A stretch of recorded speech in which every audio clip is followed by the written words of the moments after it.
భరద్వాజ గారు ఇంకొక క్రేజీ మాట వినపడుతుంది. గోపీచంద్ మల్లిని బాలకృష్ణ గారి కాంబినేషన్ రిపీట్ అవుతుంది, అది భారీ లెవెల్లో అని చెప్పేసి. అవును, దాని గురించి అప్డేట్ కోసం ఫ్యాన్స్ చూస్తూ ఉన్నారు. అంటే నెక్స్ట్ పిక్చర్ అంటే అఖండ 2 తర్వాత చేసే ప్రాజెక్టు గోపీచంద్దే అనేది వినిపిస్తున్న మాట. దానికి సంబంధించి ఆల్రెడీ ఆయన తన్ని తాను ప్రూవ్ చేసేసుకున్నాడు. కాంబినేషన్ వీరసింహారెడ్డి వచ్చింది కదా, వీరసింహారెడ్డితో ప్రూవ్ అయిపోయింది. అయితే వీరసింహారెడ్డిని మించినటువంటి సినిమా చేయాల్సినటువంటి అవసరం ఉంది ఇప్పుడు అతనికి, గోపీచంద్కి. దానికోసం కసరత్తు ఏదో మొదలుపెట్టినట్టున్నాడు ఆల్రెడీ. అంటే ప్రస్తుతం తను జాట్ సినిమాతో ఒకసారి న్యూస్లో ఉన్నాడు ఇప్పుడు. అవును, జాట్ బాలీవుడ్లో ఉన్నాడు, బాలీవుడ్లో తన ఎంట్రీ. అలాగే తెలుగు ఆడియన్స్ని ఇప్పటివరకు తను హ్యాండిల్ చేస్తూ వచ్చాడు. ఇప్పుడు పాన్ ఇండియా లెవెల్లో తను ప్రూవ్ చేసుకునే ప్రయత్నం చేశాడు. అది ఒక మేరకు విజయం సాధించినట్టుగానే రిపోర్ట్లు వస్తున్నాయి. సినిమాకి పాజిటివ్ ఇది వస్తే ఉంది ఒపీనియన్. ఏ రేంజ్ హిట్టా లేకపోతే దాని వసూళ్ళు ఏమిటి అనేది ఇంకా చరిత్ర చెప్పాల్సి ఉంటుంది. లాంగ్ రన్ ఇంకా రన్ పరిస్థితి ఏంటనేది తెలియాలి. కానీ పర్వాలేదు అనేటువంటి పరిస్థితి అయితే తెచ్చుకోగలిగింది ఆ సినిమా. ఆ పునాది మీద ఇప్పుడు బాలకృష్ణతో చేసే సినిమా ఎలా ఉండాలి అనేది ఒక డిజైన్.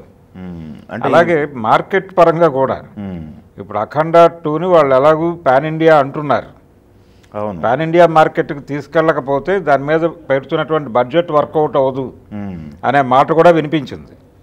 కాబట్టి ఒకసారి మార్కెట్ ఓపెన్ అయిపోయిన తర్వాత ఆ తర్వాత వచ్చే వెంచర్ని లోకల్ మార్కెట్కి కుదించడం అనేది కుదిరే పని కాదు. అందుకని అనివార్యంగా అది కూడా ఎక్స్పాండ్ అవ్వాలి.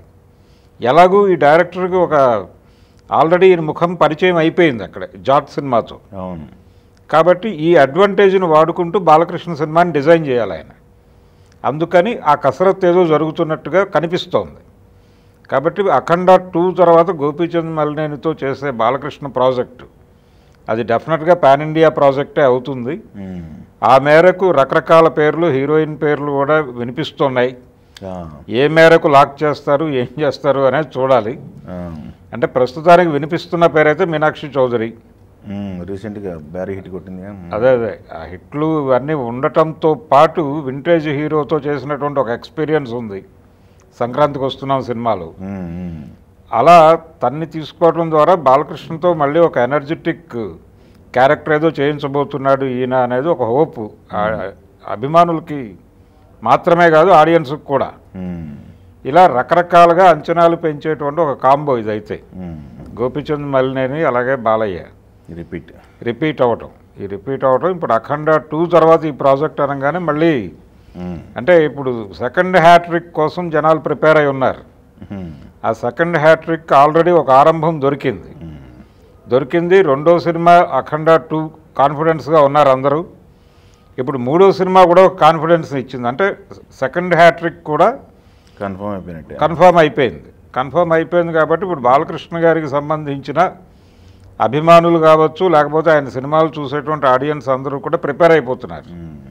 సో మలినేని తను క్రియేట్ చేసుకున్న మార్కెట్టు, బాలకృష్ణ గారికి క్రియేట్ కాబోతున్న మార్కెట్టు, ఈ రెండింటినీ మ్యాచ్ చేస్తూ ఒక భారీ సినిమాతో రాబోతున్నాడు అనేది కన్ఫర్మ్. Okay, thank you.